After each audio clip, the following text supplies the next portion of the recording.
Many of the folks that know me know that I do all kinds of crafts. I make soap and I have fragrance oils and I do weaving and spinning and crocheting and knitting and wood burning and all kinds of things. Weaving, I make shawls and scarves and blankets and all sorts of stuff. And I love to set up at craft shows. It's interesting watching the people at the craft shows more than anything. Some of them are very friendly, nice, polite, compliment you on the stuff that you have, even if they don't buy anything. Other people are kind of snotty and hateful, like they're having the worst day ever. And I try not to hold that against them because I don't know, what kind of a day they're having. But there's others that are just fun loving folks, and they don't mind, meeting a stranger, and they don't mind being joked around with a little bit and having some fun with. And I'm set up at a craft show this weekend, and this one is no different thing else. I never met a stranger, or at least I've never met anybody stranger than me. And I love to talk to folks, especially if they take a joke.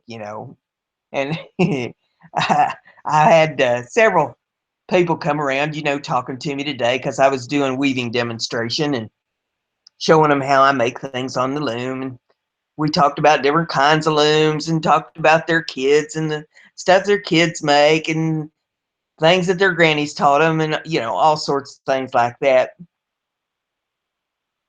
And this is the first time I've done this particular show.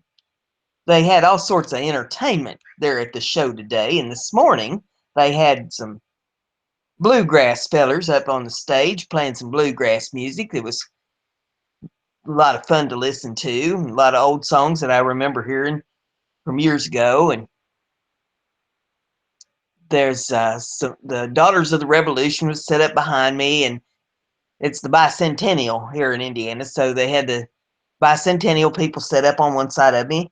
And on the other side of me, they had some fellers that was doing wood carving. And they had all kinds of little dolls and stuff that they'd carved out of wood set up on the table, and they was doing some demonstrations themselves, showing how to carve blocks of wood into something that, looked like a oh, whatever, a doll or some kind or whatever.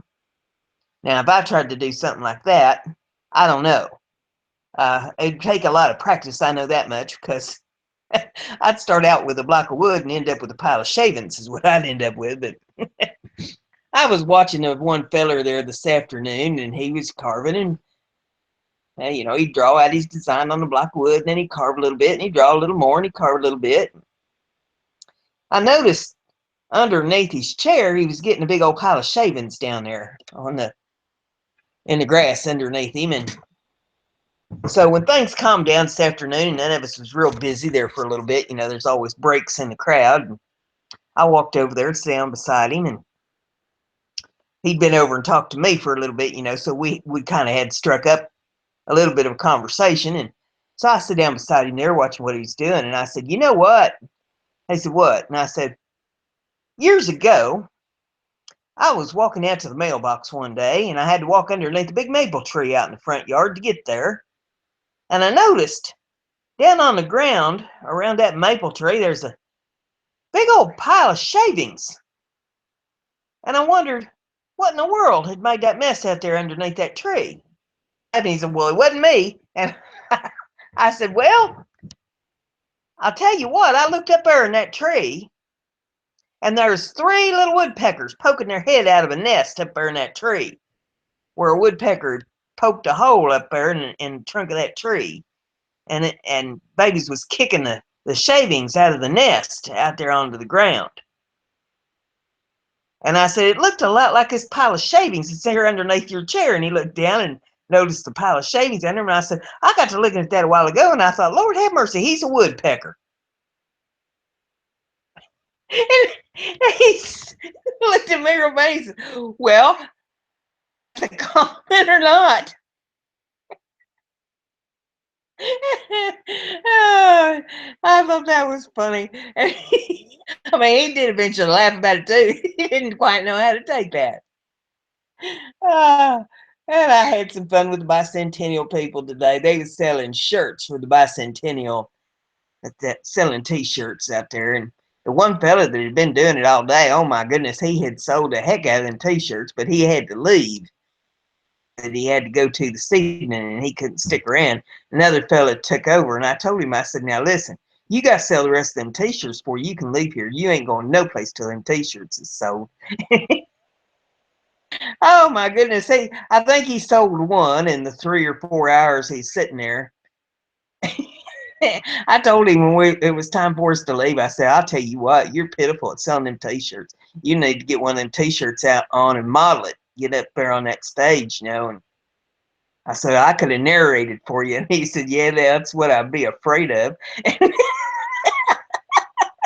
So apparently he'd seen me coming. But oh my goodness. And I had some fun with another fellow there that had his arm in a sling. You know, that he hadn't listened to his wife good, and she ripped his arm out of the socket. And, and oh, there's just different ones I had conversations with there today. It was a lot of fun to be around. But you can't have fun at these things. There ain't no sense in going. I try my best, to meet people and have a good time with them. But that was some interesting little stories that I thought would be good for a story time. So I wanted to bring that to you here.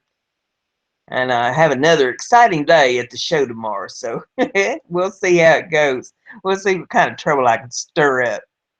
See if I can stay out of jail. I might be calling somebody for bail money.